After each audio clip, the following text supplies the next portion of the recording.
নমস্কার, বাংলার মন থেকে বলছি সন্ময় বন্দ্যোপাধ্যায়। নির্বাচনী প্রচার শেষ, আর দুটো রাত পোয়ালেই শেষ পর্যন্ত নির্বাচনে যাবে। সপ্তম দফা নির্বাচন, 9টা কেন্দ্রে নির্বাচন এই পশ্চিমবঙ্গে। ভারতবর্ষের প্রধানমন্ত্রী চলে গেছেন সরাসরি একদম ভারতবর্ষের দক্ষিণ প্রান্তে, সেখানে ধ্যানে বসছেন। দুটো দিন যখন মানুষ ভোটাধিকার প্রয়োগ করবেন, তিনি ধ্যানে বসছেন কন্যাকুমারীতে। ঠিক এই আবহে দাঁড়িয়ে কেমন কাটছে নির্বাচনী প্রচার সমস্ত রাজনৈতিক দলগুলো? বামেরা ছোট ছোট প্রচারে মন দিয়েছেন। যেসব এলাকাগুলো ঘোরা হয়নি, বাম প্রার্থীরা টুকরো টুকরো টুকরো টুকরো করে বিভিন্ন জায়গায় ঘুরছেন। মমতা বন্দ্যোপাধ্যায় এবার দক্ষিণ নিয়ে পড়েছেন। একবার যাদবপুরে হাঁটছেন, তো একবার দক্ষিণ কলকাতায় হাঁটছেন। দক্ষিণ কলকাতা তার গড়, দীর্ঘদিন ধরে সাংগঠনিক বিস্তৃতি ঘটিয়েছেন, প্রচুর ছেলে মেয়েকে বিভিন্নভাবে পাইয়ে থুইয়ে দিয়েছেন, প্রমোটারি রাজ করেছেন, ফলে স্বাভাবিকভাবে তার সাংগঠনিক শক্তি সেখানে আছে, সেখানে তিনি প্রচার করছেন। ডাক্তার সুকান্ত মজুমদার উত্তর থেকে দক্ষিণে ছুটছেন, সজল ঘোষের হয়ে বাড়ি বাড়ি প্রচার করছেন, আবার দক্ষিণ কলকাতায় গিয়ে বিভিন্ন প্রার্থীর হয়ে তিনি রোড শো করছেন। মিঠুন চক্রবর্তী এর মধ্যে চলে এসছেন কলকাতায়, এবং কলকাতায় এসে দেবশ্রী চৌধুরীর হয়ে একটা লম্বা বেহালায় রোড শো করছেন। এই যখন আবহাওয়া আমরা দেখছিলাম, ডক্টর সুকান্ত মজুমদারের পাশাপাশি শুভেন্দু অধিকারী কী হচ্ছেন। শুভেন্দু অধিকারী আজকে সকালবেলায় সরাসরি চলে গেছেন বিধাননগরে। সেখানে বিধাননগরের মানুষ এমনি সবসময় একটু নিরিবিলি জীবনে অভ্যস্ত, সেইখানে একটা লম্বা মিছিল করলেন এবং খুব আকর্ষণীয় মিছিল করলেন। বিধাননগরের মানুষ, প্রচুর মানুষ বারান্দা থেকে দরজা দিয়ে জানলা দিয়ে বেরিয়ে এলেন, রাস্তায় দাঁড়িয়ে পড়লেন, স্বাগত জানালেন। সেই অনুষ্ঠান দেখলাম বারাসত কেন্দ্রে যিনি প্রার্থী স্বপন মজুমদার, তাঁর হয়ে একটা লম্বা খুব আকর্ষণীয় মিছিল করে সেখান থেকে চলে গেলেন সরাসরি বসিরহাটে অপেক্ষা করছিল হাজার হাজার মানুষ, কাতারে কাতারে মানুষ। কেন বসিরহাটকে কথা দিয়েছিলেন যেদিনকে নির্বাচনী প্রচার শেষ হবে সেদিন আমি বসিরহাটে এসে সেই মাঠে সভা করব, যে মাঠে সভা করতে দেয়নি তৃণমূল কংগ্রেস নেতৃত্ব। এই হচ্ছে মানে প্রাথমিক আবহ। আমি এই জায়গাটা দাঁড়িয়েই বলছি যে বসিরহাটের সভার শুভেন্দুর বক্তৃতাটা আমি শুনছিলাম।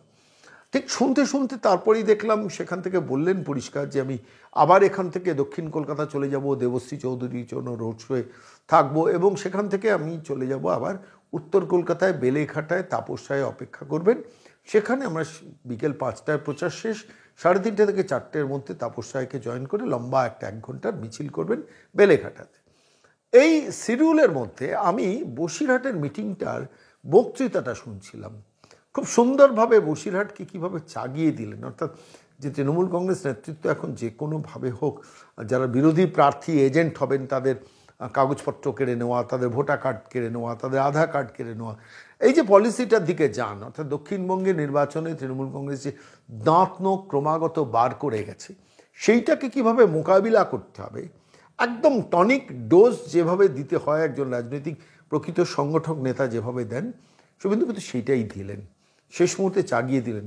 রেখাপাত্র কি জিতবে সেটা তো সময়ে বলবে। রেখাপাত্র কিন্তু মানুষের মন জয় করে নিয়েছেন, কিন্তু ওই বসিরহাট কেন্দ্রে প্রচুর মাইনরিটি সংখ্যক ভোটার, এবং সেখানে ভোটটা ঠিকমতো হবে তো। যদিও নির্বাচন কমিশন হস্তক্ষেপ করেছেন, সেখানকার 2জন পুলিশ অফিসারকে সরিয়ে দিয়েছেন, সবই হয়েছে, কিন্তু শেষ পর্যন্ত মানুষ তো ভোটটা দিতে যাবে তো, এবং ভোটটা দিতে যাতে যান সেই ব্যবস্থা করার জন্য বসিরহাট মানুষকে শেষ মুহূর্তে যা যা করার সব কিছু করে দিয়ে এলেন। সেখানে উপস্থিত ছিলেন রুদ্রনীল ঘোষ, উপস্থিত ছিলেন ডাক্তার অর্চনা মজুমদার, অশোক কীর্তনিয়া, তিনি বক্তৃতা করেছেন, অনেক রাজনৈতিক নেতৃত্ব গেছেন। ফোকাস ছিল, নজরে ছিল বসিরহাট, কেন বসিরহাট তো ভারতবর্ষের প্রধানমন্ত্রীরও নজরে আছে বসিরহাট। রেখাপাত্র সেখান থেকে নমিনেট করেছেন ভারতবর্ষের প্রধানমন্ত্রী তাকে।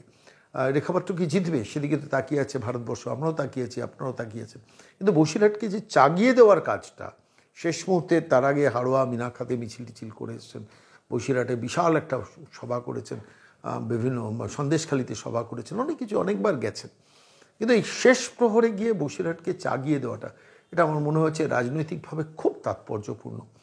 দেখুন শুভেন্দু কি বলছেন, বক্তৃতার একটা অংশ আপনাদের আজকে বাংলার মনে শোনাব। আমি শুধু রাজনীতির কথা তো হয়ে গেছে, আমরা সবাই সেটেলড, কি করব। আমি লাস্ট ক্যাম্পেইনটা সন্দেশখালি ওপারে বাদুড়িয়া হাড়োয়াতে রোড শো করে শেষ করেছি সেদিন। আমি আপনাদেরকে দায়িত্ব নিয়ে বলতে পারি, এই নির্বাচনে মানুষ চোরেদের বিরুদ্ধে, গুন্ডাদের বিরুদ্ধে, মস্তানদের বিরুদ্ধে। এবং সনাতনী ভোটাররা তারা শুধুমাত্র ভোট কেন্দ্রে পৌঁছে দেওয়ার কথাটা বলছেন, যে আমরা এই যে বাদল মিত্র টিত্রর মতো এখনো কিছু খুচরো পয়সা বেঁচে আছে, অনেকগুলো শুয়ে পড়েছে, ওদিকে খালেক আর এদিকে বাদল মিত্রটা এখন লড় করছে। মাঠে কার্যত কেউ নেই, মাঠে পুলিশ আছে, সেটাও আমরা সামলে দেব। আজ রাত্রে কোনো গ্রামে যদি মমতার পুলিশ ঢোকে, শাঁখ বাজাতে পারবেন তো? শাঁখ বাজাবেন তো? জয় জয় শ্রীরাম, জয় জয় শ্রীরাম। আর যুব মোর্চা হুইসেল রাখতে পারবেন তো? হুইসেল মার, বাহ, থ্যাংক ইউ, একদম প্রস্তুত প্রস্তুত প্রস্তুত সবাই। ভারত মাতা কি, ভারত মাতা কি। চোর ধরো, চোর চোর চোর ধরো। আপনারা আজকে রাত্রিটা কাটিয়ে দিতে হবে, কালকেও একটু সতর্ক থাকতে হবে। আমি জেগে আছি, নো প্রবলেম। আপনার প্রত্যেকটা বুথে, সিঙ্গেল বুথে একজন অ্যাসিস্ট্যান্ট কমান্ড্যান্ট এবং 3 জন করে প্যারামিলিটারি জওয়ান, सीआरपीएफ और बीएसएफ और सीआईएसएफ और आईटीबीपी और एसएसबी। আমাদের দ্বীপ এলাকায় ডবল বুথে, হিঙ্গলগঞ্জ এবং সন্দেশখালীর যে দ্বীপ এলাকা সুন্দরবন, সেখানে ডবল বুথে 8 জন করে প্যারামিলিটারি, আর অন্য জায়গায় ট্রিপল বুথে এক সেকশন 8 জন করে paramilitary. 100% booth, 100% booth, webcasting camera. আপনাদের শুধু দায়িত্ব ক্যামেরাটা চালু আছে কিনা দেখা, লক্ষ্য রাখবেন তো? না চললে নিজে যদি লড়তে না পারেন আমাদের কাছে খবরটা পৌঁছে দেবেন তো? নাম্বার তো সবার কাছে আছে। মন্ডল প্রেসিডেন্টরা সব পোলিং এজেন্টের কাছে আমার নাম্বারটা দিয়ে দিতে হবে। পোলিং এজেন্ট কিটে হোয়াটসঅ্যাপ মেসেজ করে পোলিং স্টেশনের নাম, পুলিশ স্টেশনের নাম আর পোলিং স্টেশন নম্বর, আর আপনার যে পাঠাচ্ছেন তার নাম আর নম্বরটা আপনারা যদি দয়া করে ইংরেজি বা হিন্দিতে লিখে পাঠান ভালো হয়। সেন্ট্রাল প্যারামিলিটারি ফোর্সের বসিরহাটের দায়িত্বে থাকছেন সিআরপিএফ এর ডিআইজি অপারেশন নিজে, ঠিক আছে? 237টা কিউআরটির অ্যারেঞ্জমেন্ট হয়েছে, কুইক রেসপন্স টিম। একটা কুইক রেসপন্স টিমে লিড করবেন অ্যাসিস্ট্যান্ট কমান্ডাররা, তাদের সঙ্গে 9 জন করে সশস্ত্র বাহিনীর জওয়ান থাকছে। আগামীকাল সন্ধ্যে 7টা থেকে 12টা কুইক রেসপন্স টিম অ্যাক্টিভ থাকবে, যাতে আগের দিন ধমকাতে না পারে। এবং ভোটের দিন সকাল 6টা থেকে মেশিন সিল করে স্ট্রং রুমে পৌঁছে না দেওয়া পর্যন্ত এই কুইক রেসপন্স টিম কমপ্লিটলি আপনাদের সঙ্গে থাকবে। তারপরে স্ট্রং রুমের দায়িত্ব নেবে 1 কোম্পানি প্যারামিলিটারি ফোর্স এবং আমাদের ক্যান্ডিডেটের 3 জন করে আপনার ব্যাচ দেওয়া ওয়াচার।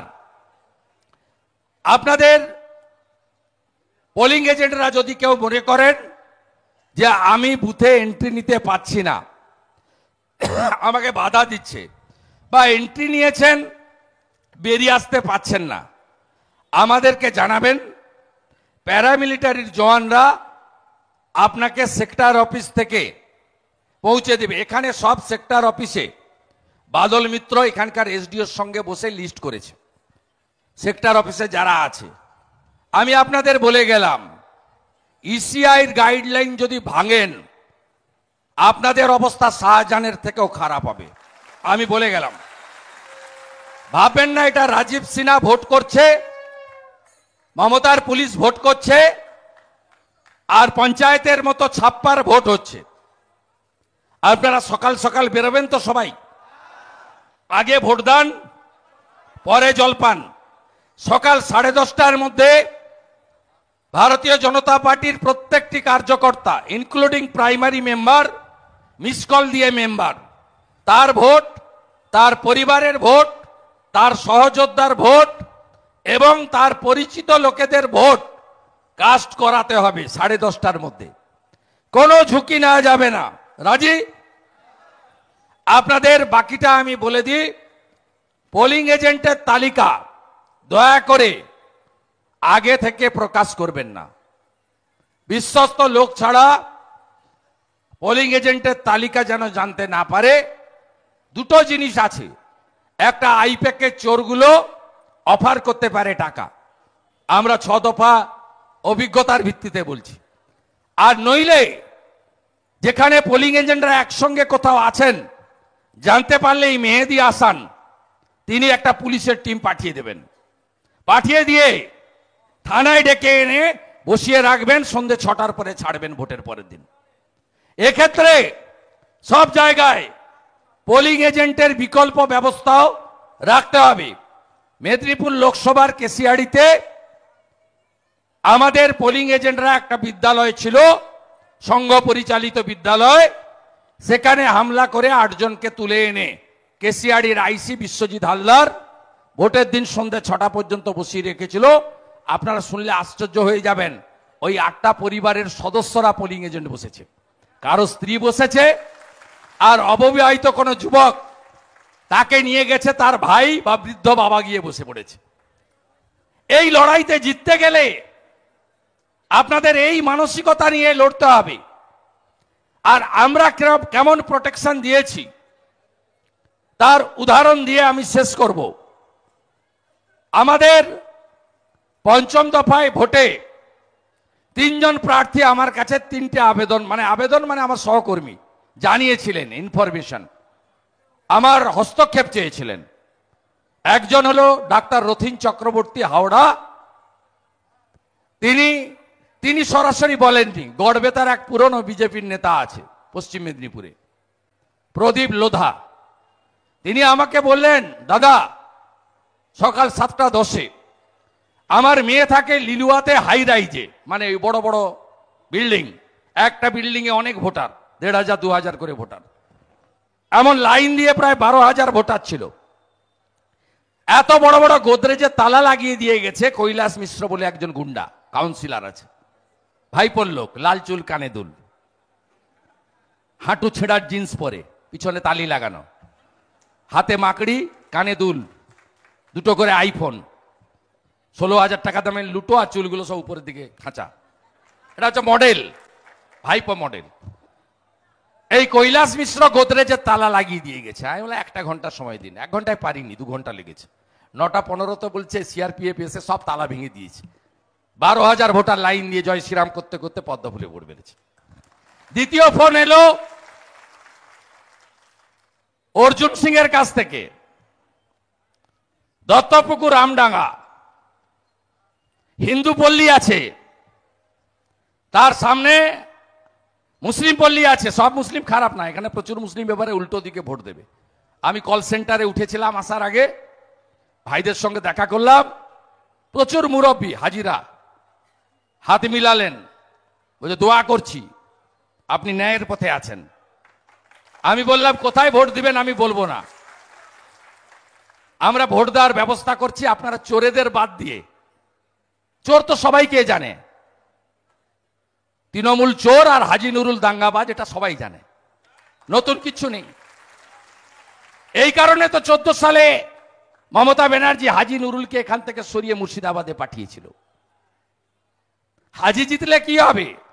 হাজি জিতলে পিএ সাইন অনেক টাকা মাল করেছে, আরো কিছু মাল তুলবে। টাকির প্রাক্তন ভাইস চেয়ারম্যান হাজির বিআই, তাই তো, নদীর উপরে হোটেল বানিয়েছে, তাই তো। হাজি জিতলে ইছামতির উপরে আরো কিছু হোটেল হবে, নদী বোঝানো হবে, আর আপনার কোনো লাভ হবে না। তাই আমাকে অর্জুন সিং বলল, 2টো হিন্দু পল্লীর 800 ভোটার ভোট দিতে দিচ্ছে না, অপেক্ষা করুন। গুনে গুনে প্রত্যেকটা বাড়িতে গিয়ে প্যারামিলিটারি বুথ কেন্দ্রে এনে 2:30টার মধ্যে 6টায় ভোট শেষ, সব ভোট কাস্ট করিয়েছি। সন্ধ্যে 6:10 হুগলির ক্যান্ডিডেট লকেট চট্টোপাধ্যায় ফোন করলেন, যে দাদা সবাইকে বের করে নিয়েছি পোলিং এজেন্ট ধনেখালি সন্ত্রাস কবলিত এলাকা, 5টা পোলিং এজেন্টকে বের করতে দিচ্ছে না, ছাপ্পা মারতে পারেনি বলে রাগে লাঠি কাঁড় বাঁশ অস্ত্র নিয়ে দাঁড়িয়ে আছে, বেরোলেই মারবে ওদের। আল্লাহ 15 মিনিট সময় দিন। 45 মিনিট গেছে, প্যারামিলিটারিরা তাদেরকে তাদের গাড়ি করে নিয়ে সেফ প্লেসে পৌঁছে দিয়েছে। তাই আপনারা বুঝে নিলেন আপনারা যে কি ধরনের প্রোটেকশন যা আপনারা চান সেই প্রোটেকশন আপনারা পাবেন। 90% পোল করাতে হবে। এজেন্টরা বিকালের দিকে ছাপ্পা মেরে দিচ্ছে। সনাতনী বুথে আমাদের এজেন্ট হয়ে গেছে 100%। মাইনরিটি বুথেও যতটা পারেন, অনেক হয়েছে এখানে, প্রায় 200-250 মাইনরিটি বুথেও আমরা মাইনরিটি বন্ধুদের পেয়েছি। তার বাইরে যা থাকছে সেখানেও ব্যবস্থা থাকছে। কেন্দ্রীয় বাহিনীর জওয়ানরা গেটে আই কার্ড চেক করছে, আর mobile phone election commission declare করেছে নিয়ে ভোট ক্যাম্পাসে যাওয়া যাবে না। আমি যে ভোট দিয়েছি আমার মোবাইল ফোন আমার পিএসওর কাছে দেখে ভোট দিয়েছি। যদি কোথাও দেখেন মোবাইল ফোন নিয়ে গিয়ে ভিতরে ছবি তুলছে, জানালে মোবাইল ফোন বাজেয়াপ্ত করার ব্যবস্থা করব। কেন্দ্রীয় আধা সামরিক বাহিনী এই কাজটা করছে। আমাদের বুথগুলোতে যারা এজেন্ট থাকবেন, মাঝে মাঝে প্রিজাইডিং অফিসারের অনুমতি নিয়ে রেখাপাত্রর 3 নম্বরে আছে পদ্ম ফুলের উপর স্টিকার লাগিয়ে দিয়েছে কিনা লক্ষ্য রাখবেন। যেমন আগে বলেছি, ক্যামেরা অন আছে কিনা এটা লক্ষ্য রাখবেন, জানাবেন। ক্যামেরাকে 3 জায়গা থেকে মনিটরিং করছে। এক এখানকার ইসিআইর কন্ট্রোল রুম থেকে, 2 কলকাতার সিও অফিস থেকে, 3য় দিল্লি থেকে। 6th পেজে সকাল 7:45-এ 474 ক্যামেরা অফ ছিল। আমরা 11টার মধ্যে সংখ্যাটা 100-র নিচে নামিয়ে দিয়েছি। এবং এরা ছাপ্পা মারার সময় কারেন্টও বন্ধ করে দিতে পারে। আপনারা কারেন্ট না আসা পর্যন্ত, ক্যামেরা অন না হওয়া পর্যন্ত ভোট করতে দেবেন না। বলবেন ক্যামেরা অন হবে, ম্যান্ডেটারি ক্যামেরা কোন রাজ্যে করেনি। এই চোর মমতার রাজ্যে কেন্দ্রীয় ইলেকশন কমিশন করেছে, কারণ জানে এখানে কিভাবে এরা মৃত ভোট, অ্যাবসেন্ট ভোট ছাপ্পা মারে। তাই এই কাজ আমাদেরকেও নজরদারি করতে হবে। হাজার হাজার বুথ, 1800-1900 বুথ, সবটা কেন্দ্রীয় নিরাপত্তা বাহিনী আর ইসিআই করবে, হতে পারে না। আমাদের দায়িত্ব আছে, পালন করবেন তো? পালন করবেন তো? ডিসেম্বরের 30 তারিখ থেকে মেহনত করছি, আপনারাও করছেন। সম্মানটা রাখবেন তো? 4 তারিখের পরে এই মাঠে এসে যাতে 2টো করে লাড্ডু খাওয়াতে পারি, একটা মোদিজিকে 3য়-বার প্রধানমন্ত্রী করার জন্য, আর একটা শক্তি স্বরূপা বোন। ও একা নয়, হাজার হাজার আন্দোলনকারীর প্রতিনিধি। একে জেতানোর জন্য 2টো লাড্ডুর সুযোগ দেবেন তো? হ্যাঁ কি না? হ্যাঁ কি না? যত অ্যাবসেন্ট ভোটার আনিয়ে নিয়েছেন, ফোন করে আনাতে হবে। গণতন্ত্রের এই মহোৎসব, পশ্চিমবঙ্গের গণতন্ত্র লুণ্ঠনকারীদের ছাড়া যাবে না। এ লড়াই গণতন্ত্রের এসপার ওসপারের লড়াই। আছেন তো সাথে? আজ রাত্রিও জাগবো, কাল রাত্রিও জাগবো। শুধু স্ট্রং রুমে পৌঁছে দেন, বাকি দায়িত্ব আমাদের। বাকি দায়িত্ব আমাদের। ইভিএম বদলানোর সুযোগ নেই। পোলিং এজেন্ট ভাইরা বন্ধুরা যারা প্রোগ্রামিং এ গেছিলেন, আমি ইলেকশন এজেন্ট এবং সভাপতিকে বলবো, প্যাকেটের মধ্যে কন্ট্রোল ইউনিটের নাম্বার দিয়েছে। যদি কোনো বুথে নাম্বার না মিলে ভোট চালু করতে দেবেন না। প্রোগ্রামিং এর নাম্বার শুরুতেই দেখে নিতে হবে। আর স্টিকারের কথা কেন বললাম, আমার ভাই বিজেপির কাঁথি জেলার কার্যকর্তা সৌমেন্দু অধিকারী কাঁথিতে লড়ছে। কাঁথির কাছে সর্দা গ্রাম পঞ্চায়েতের ফুলেশ্বর বলে একটি বুথ আছে। রাজেশ মাইতি বলে একটা ওখানে তৃণমূলের গুন্ডা আছে, মানে শিবু হাজরা উত্তম সর্দারদের মতো। তা তিনি গিয়ে 1 নম্বরে নাম ছিল, পদ্ম ফুলের উপরে স্টিকার লাগিয়ে দিয়েছে। ভোটার গিয়ে পদ্ম ফুল খুঁজে পায়নি, চিৎকার করেছে, তারপরে ধরা পড়েছে। এরা পারে না এমন কোনো কাজ নেই। ঠগি পিসি আর তার চোর ভাইপো সঙ্গে পুলিশ আর আইপ্যাকের চোরগুলোকে নিয়ে পুরো গণতান্ত্রিক ব্যবস্থাপনাটাকে নষ্ট করেছে বাংলায়। 1 কোটি গ্রামের লোককে ভোট দিতে দেয়নি। কতজন পঞ্চায়েতে ভোট দিতে পারেননি? পারেননি। বসিরহাট উত্তর দক্ষিণে পারেননি, পৌরসভাতে পারেননি ভোট দিতে, ভোট দিতে, টাকিতেও পারেননি, বাদুড়িয়াও পারেননি, বসিরহাটেও পারেননি। সব হিসাব হবে, সব হিসাব হবে। কালকে রাত্রে 2টো ছেলেকে যে ধরেছেন, আইওকে বলে গেলাম, ইনভেস্টিগেটিং অফিসার এসআই কে, আপনি যদি চাকরি করেন, বিজেপি আসছে কয়েক মাসের মধ্যে, আপনাকে সাসপেন্ড করব। আর যদি রিটায়ার করে যান বিজেপি আসার আগে, আপনার রিটায়ারমেন্ট বেনিফিট আটকাবো। আমি শুভেন্দু অধিকারী বলে গেলাম। আর যত বিজেপি কর্মী জেল খেটেছেন, আমরা রাজ্যে ক্ষমতায় এলে পরের মাস থেকে সংগ্রামী ভাতা পাবেন, মাসে 5,000 করে টাকা। ভালো থাকবেন, আর দেরি করাবো না। 1 ঘন্টার মধ্যে বুথে পৌঁছে যাবেন। নকল ইভিএম দেখানো হয়ে গেছে, ভোটার স্লিপ বিতরণ হয়েছে। ভোটার স্লিপ বিতরণ হয়নি? কোন বুথ হয়েছে? কবার বাড়িতে গেছেন? কবার বাড়িতে গেছেন? 5 বার যাওনি ভাই, সত্যি করে বলো। 2 না 3? 3 2 3। তোমার বুথে অ্যাবসেন্ট ভোটার কত আছে যাদের তুমি খুঁজে পাওনি? 15 জন।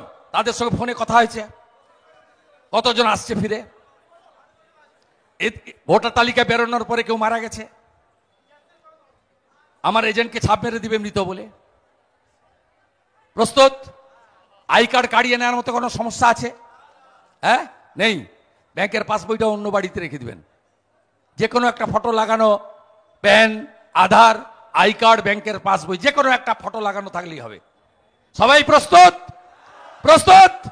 জয় জয় শ্রীরাম, জয় জয় শ্রীরাম, জয় জয় শ্রীরাম। ভালো লড়াই হবে তো? অঙ্ক আছে, জিতবো। অনেকে শুয়ে গেছে, আপনি আজ রাত্রি থেকে দেখতে পাবেন না। বাদল মিত্র আর খালেক ছাড়া আমার ধারণা আর কাউকে দেখতে পাবেন না। আমি আর নাম বলছি না আজকে। এর মধ্যে শকত মোল্লাকে টানাটানি করতেই অনেক উইকেট বোল্ড হয়ে গেছে। আমিনুলকে সরিয়ে দেওয়া আর শকত মোল্লাকে নিমন্ত্রণ পাঠিয়ে দেওয়ার পরে অনেকে শুয়ে গেছে। আমি বলেছি ভদ্র হও, ভদ্র হও, সংযত হও, গণতন্ত্রের বিধি বিধান মেনে চলো, ধৈর্য ধরো, পাল্টে যাও, বিজেপির সঙ্গে সখ্যতা বাড়াও, দিনকাল ভয়ঙ্কর হবে। সবাই ভালো থাকবেন, তাই তো? ফোনে আছি, দরকার হলে ভিডিও কল করবেন, নো প্রবলেম। নর্মাল ফোন করবেন না, ট্যাপ করে পিসি। হোয়াটসঅ্যাপ কল করবেন, হোয়াটসঅ্যাপে মেসেজ দেবেন। কোথাও যদি ভিডিও কল করে দেখাতে হয়, রাজি আছি, বলবেন আমাকে, শুধু আগে জানিয়ে নেবেন। আছি একদম হৃদয়ে, মনে, প্রাণে এ লড়াইতে আছি আপনাদের সঙ্গে। মোদিজিকে দিতে হবে, রেখা পাত্রকে। সবাই ভালো থাকুন। মুক্ত কর ভয়, মুক্ত কর ভয়। আরে বলছেন না কেন? মুক্ত কর ভয়, মুক্ত কর ভয়। আপন মাঝে নিজেকে ধরো, নিজেকে করো জয়। মুক্ত কর ভয়, মুক্ত কর ভয়। भारत माता की, भारत माता की जय श्री राम। আমার সংখ্যালঘুরা, सबका साथ, सबका विकास, सबका বিশ্বাস, सबका প্রয়াস। বিজেপি সরকার উত্তরপ্রদেশে আছে, দেওবন্দ মাদ্রাসা বন্ধ হয়নি। বিজেপি সরকার রাজস্থানে এসছে, আজমির শরীফে কেউ তালা লাগায়নি। বিশ্বাস করুন বিজেপিকে, ভোট দিন বিজেপিকে। বিজেপি মানব ধর্ম নিয়ে চলবে। আপনার ধর্মাচরণ, শিক্ষা কোথাও বিজেপি হস্তক্ষেপ করবে না। বিজেপির লড়াই, বিজেপির বিরোধিতা অনুপ্রবেশকারী রোহিঙ্গাদের বিরুদ্ধে, ভারতীয় মুসলিমদের বিরুদ্ধে নয়। সবাই ভালো থাকবেন।